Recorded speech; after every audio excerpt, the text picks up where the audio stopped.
السلام علیکم ناظرین۔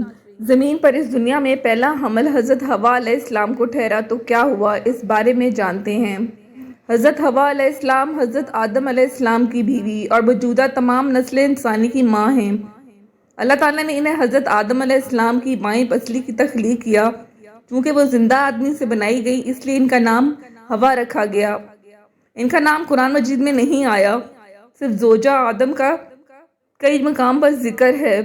جنت میں حضرت آدم و حوا علیہ السلام دونوں کو شجر ممنوعہ کا پھل کھانے سے روکا گیا تھا۔ دونوں ہی اس حکم خداوندی کو بھول گئے اور وسوسہ شیطان سے اس درخت کا پھل کھا بیٹھے۔ پھل کھاتے ہی احساس گناہ ہوا اور توبہ استغفار میں لگ گئے۔ اللہ جل شانہ نے معاف تو کر دیا، مگر معیشت میں زمین کو آباد کرنے کا وقت آ گیا تھا۔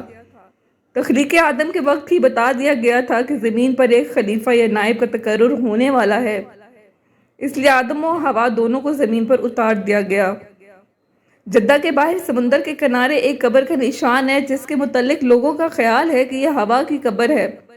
یہودیوں کی روایات کے مطابق آدم اور حوا کی شادی میں خدا، جبرائیل اور دوسرے فرشتے شامل تھے۔ جنت سے نکلنے کے بعد آدم اور حوا نے مکہ کا سفر کیا اور خدا کی عبادت کی، اور یہیں حوا کو پہلا حیض آیا۔ کہا جاتا ہے کہ 10 قسم کی سزائیں حوا اور اس کی بیٹیوں کو تجویز ہوئیں، جن میں حیض آنا، حمل اور بعض حمل کی تکالیف شامل ہیں۔ پھر کہا گیا کہ وہ اپنے خاوند کی وفادار رہے گی تو اس کے ساتھ جنت میں جائے گی۔ اگر وہ بچے کی پیدائش کے دوران میں فوت ہو جائے تو شہید کا مرتبہ پائے گی۔ کہا جاتا ہے کہ حوا حضرت آدم کے 2 سال کے بعد فوت ہوئیں اور ان کے پہلو میں دفن کی گئیں۔ کہا جاتا ہے کہ جنت میں صرف 2 انسان آدم اور حوا ایسے ہوں گے جن کے ناف نہیں ہوں گے، کیونکہ ناف ماں کے پیٹ میں جنم لینے والے بچوں میں ہی ممکن ہے۔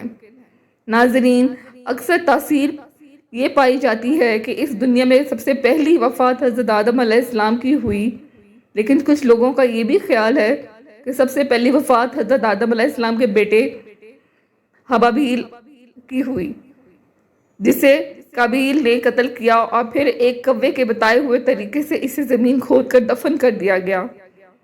سورۃ الاعراف میں اللہ رب العزت نے حضرت حوا کے حمل کو یوں بیان فرمایا ہے، وہ اللہ ہی ہے جس نے تمہیں ایک جان سے پیدا کیا اور اس کی جنس سے اس کا جوڑا بنایا تاکہ اس کے پاس سکون حاصل کرے۔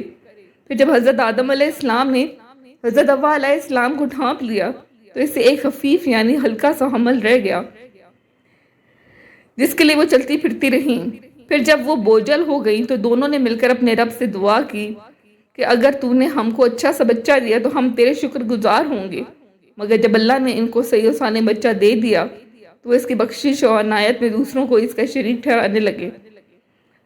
حضرت سعد بن جبیر رضی اللہ سے اس آیت کی تفسیر میں مروی ہے کہ حضرت حوا علیہ السلام کو جب پہلی بار حمل ٹھہرا تو آپ علیہ السلام نے بوجھ محسوس کیا۔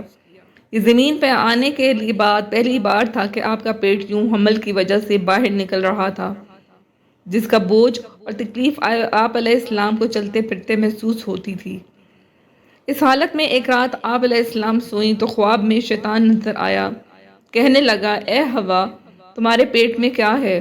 آپ علیہ السلام نے کہا، مجھے کیا معلوم۔ ابلیس نے پھر پوچھا، یہ کہاں سے نکلے گا، ناک سے یا کان سے؟ آپ علیہ السلام نے کہا، میں نہیں جانتی۔ ابلیس نے کہا، اگر یہ صحیح سلامت نکل آیا تو کیا تم میری بات مانو گی اور جو میں کہوں گا اس پر عمل کرو گی؟ آپ علیہ السلام نے حامی بھر لی تو کہنے لگا، اس کا نام حارث رکھنا۔ اس کی وجہ سے آپ نے یہ بیان کیا کہ حارث ابلیس ان کا نام تھا، یعنی وہ حضرت آدم علیہ السلام کی پہلی اولاد کو اپنے نام کے ساتھ منسوب کرنا چاہتا تھا۔ حضرت حوا علیہ السلام نے حامی بھر لی اور صبح تمام واقعہ حضرت آدم علیہ السلام کی گوشے گزار کر دیا۔ حضرت آدم علیہ السلام نے تمام واقعہ سننے کے بعد فرمایا، وہ شیطان تھا، تم اس سے بچ کر رہنا، وہ ہمارا کھلا دشمن ہے جس نے ہمیں جنت سے نکلوایا تھا۔ شیطان ایک بار پھر حضرت حوا علیہ السلام کے پاس آیا اور اسی بات کا وعدہ کیا۔ حضرت حوا علیہ السلام نے پھر حامی بھر لی، لہذا جب حمل مکمل ہو گیا اور اللہ تعالیٰ نے سلامتی کے ساتھ بچے کو پیٹ سے نکال دیا تو حضرت حوا علیہ السلام وعدے کے مطابق بچے کا نام حارث رکھ دیا۔ ابن جریر طبری لکھتے ہیں کہ یہی وہ واقعہ ہے جس کا ذکر اللہ پاک نے سورۃ اعراف میں فرمایا ہے۔ اسی واقعے کی طرف ایک اور روایت حضرت ابن عباس رضی اللہ تعالیٰ عنہ کی بھی طرف سے ہے، منسوب کی جاتی ہے۔ آپ رضی اللہ تعالیٰ فرماتے ہیں حضرت آدم علیہ السلام سے حضرت حوا علیہ السلام کو جو اولاد ہوتی تھی تو انہیں اللہ تعالیٰ کا عہد قرار دیا جاتا اور اس سے نام عبداللہ اور عبید اللہ وغیرہ رکھے جاتے، لیکن ان کی وفات بہت جلد ہو جاتی۔ ابلیس لعین ان دونوں کے پاس آیا اور کہا کہ اگر تم ان بچوں کے نام ان ناموں کے علاوہ رکھو جو اب تک رکھتے ہو تو یہ زندہ رہیں گے۔ اس کے بعد ان کے ہاں جو لڑکا پیدا ہو تو انہوں نے اس کا نام شیطان کے بتائے ہوئے طریقے سے عبدالحارث رکھا۔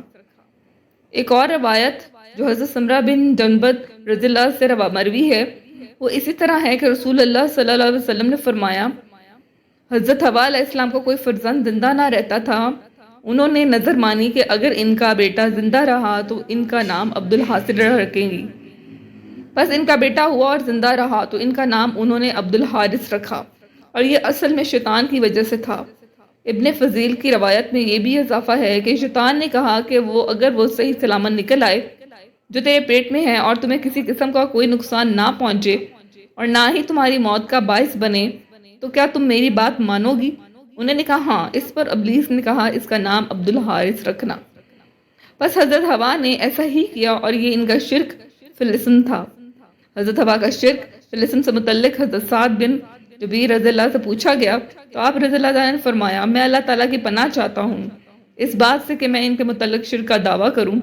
البتہ حوا نے جب حمل کا بوجھ محسوس کیا تو ان کے پاس ابلیس لعین آیا اور اس نے انہیں بہکایا۔ اسی ضمن میں ایک اور روایت جو ابن جریر تبریز نے